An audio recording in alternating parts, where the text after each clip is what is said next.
Si è inaugurata mercoledì 8 marzo, in occasione della Festa delle Donne, alla Biblioteca Ugo Pratt del Lido di Venezia, la mostra 56 piccole donne di Lele Vianello. Una rassegna di 56 acquerelli di piccolo formato che rappresentano uno spaccato del mondo femminile visto ed interpretato dal grande fumettista ed illustratore lidense.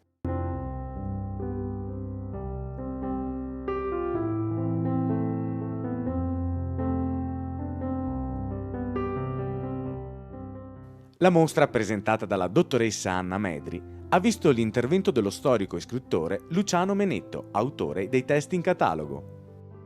56 ritratti di donna animano questa mostra dedicata al femminile,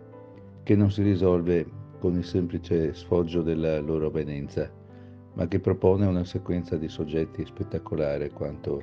ragionata, legata a un erotismo sottile e prima ancora dal fascino della donna vissuto non passivamente, ma sapientemente trasformato in racconto che anticipa anche dei passaggi della produzione fumettistica di Lele Vianello, l'autore.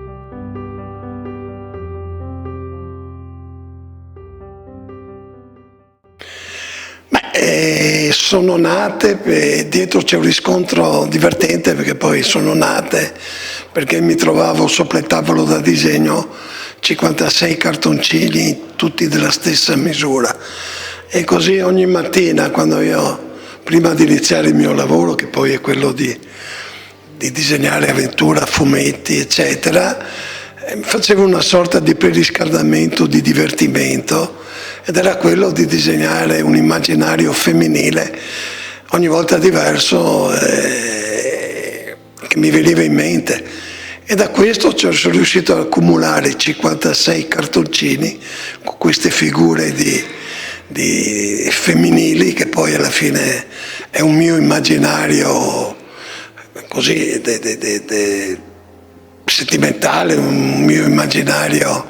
di ricordi, di cose. Avevo tutta questa serie di figure che poi alla fine sono diventate un catalogo e anche una mostra, e devo dire anche, così non dovrei dirlo io, ma una bella mostra allestita magnificamente, che ci ha dato soddisfazione. La rassegna è aperta al pubblico dalle 9 alle 18:30 tutti i giorni, escluso la domenica.